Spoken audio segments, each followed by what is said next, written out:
போட்டிருக்கோம். பக்கத்தில் பார்த்தீங்கன்னா முட்டை வெந்துட்டுருக்கு. அதாவது முட்டை வடை, கோதுமை முட்டை வடை.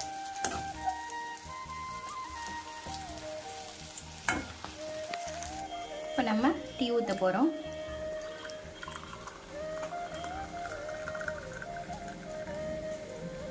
ஊற்றிட்டோம். பாருங்கள், நாங்கள் வடை எடுக்க போகிறோம்.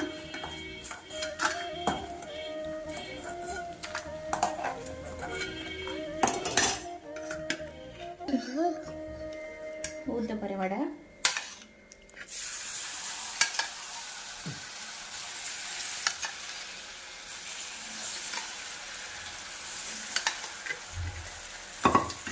அவ்வளோதான்.